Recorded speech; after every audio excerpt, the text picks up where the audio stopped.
In the deep valley of Sabo, one of the most beautifully located settlements in the world is Fes, between the Rif Mountain and the Middle Atlas. We can make sure of this if we look at it from the Kasbah built in the mountain top. The most ancient Moroccan royal city has 2 rivers and many medicinal springs. Fes was founded in 789 by Idris I, and it became a real capital under the rule of his son. Just like the intersections of caravan routes in general, it was a merchant town. However, not only products, but intellectual and spiritual trends also changed owners here.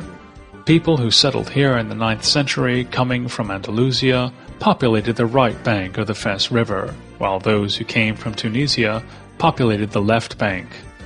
In the first half of the 11th century, the 2 parts melded, establishing the Medina, which practically has not changed ever since, surrounded by a 17-kilometer-long city wall.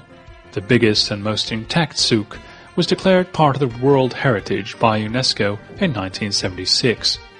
The Bazaar of Fes, among many others, is famous for the hard-working leather tanners, craftsmen, and furriers. Nothing was modernized here. They worked with the same technology in the time of Moulay Idris also. The forestallers bring in the skins of slaughtered sheep. We can imagine what it means after a holiday when all Moroccan families slaughter a sheep. The meat is used for a festive meal. The skin is sold to the forestallers. The bloody skins are corroded clean in a huge vat of pigeon droppings and quick slime. All tanneries of the souk have terraces overlooking these vats. From here, we can observe this grueling work which takes from dawn till dusk. We can have ideas of the smell if we know that all visitors are given a bunch of fresh mint leaves which they can keep under their noses. The skins go from one vat to another. The tanned skins are soaked in vats filled with natural paint. They use saffron, henna, and other vegetable matters to paint the skins yellow, red, or brown. The prepared skins are used to make leather jackets, shoes, belts and bags, and the typical Arab leather puff. The different fabrics are beautiful, of which the jalabas, turbans, and scarves are made. Into the fabrics, often traditional tribal patterns are woven. The Berber, Bedouin, and Tuareg garbs are different. The famous blue scarves of the Tuaregs are painted with the same indigo as the jeans. There are many ways of folding a turban. They like to show it in practice, even on the head of tourists. In the more than 1,000 streets and alleys of the Medina, there are more than 300 mosques and several Quran schools. Since the Arabs were nomads, refined architecture was not part of their culture. When, in the course of their conquests, they reached the Roman provinces and Persia, and as soon as they managed to settle in Andalusia, from that moment on, they began to develop their own unique architectural style. Thus, the Moorish style is basically the blending of architectural styles seen elsewhere. Et quand ils ont commencé à construire et travailler avec les chrétiens ensemble, ils avaient eu un problème, un obstacle, c'est que dans l'islam, toute représentation, statue et tout est interdite. The first big problem occurred when they began building in Hispania, together with Christians, and the 2 styles became interspersed. This was problematic because in the Arab world, it was forbidden to portray humans and animals. Once the Moors lived in the midst of Christians, this was the one case in which they didn't agree with them.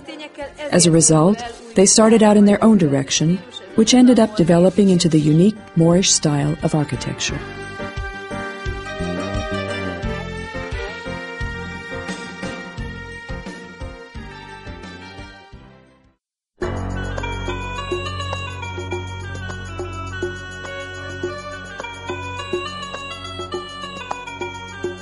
The most visited shrine of Morocco is the Zawiya de Moulay Idris. If we look through one of the 3 richly engraved gates, we can see the prayer room. The tomb of the ruler is behind it.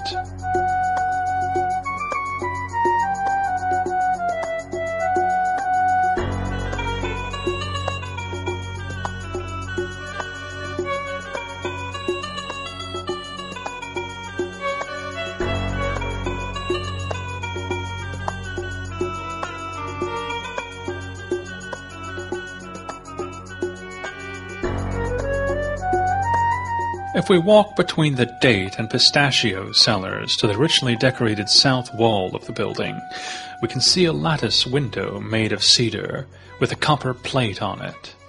Through this, the believers throw their donations, and then they kiss the wall to ask the blessing of the ruler who rests on the other side. On the streets of the market, transportation is still done by pack animals, donkeys and mules. Cars are not allowed. At some places, we have to watch our heads, because at eyes height, a beam is laid across the alley, since people can bow to get through it. For the illiterate donkeys that are unable to bow, it means no entry.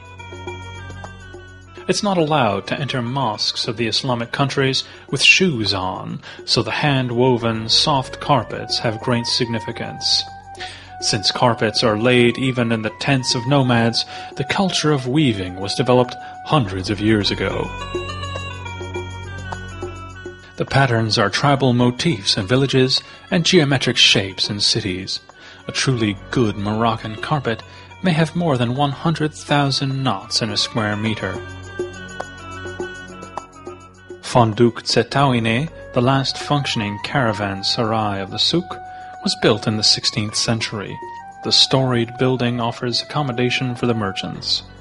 In the tables on the ground floor, they can keep their pack animals. In the storage, they can keep their products, and they can sleep in the rooms upstairs. Fes is the treasure of the kingdom, the local people have kept saying for centuries. The Arab shopkeepers and craftsmen live in the Medina, and they go to work to the souk. The melas, or the Jewish quarters, are different from the quarters of the Arab merchants on the surface because the flat is always over the shop or workshop.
The craftsmen of the city are known throughout the country.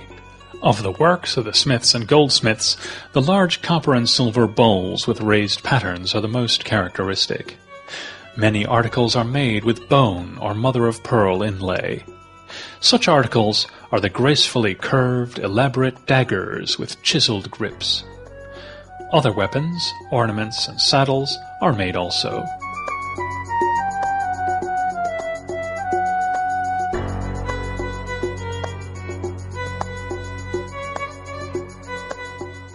The potters make their bowls, vases, and pots in the traditional way, throwing, burning, and painting by hand.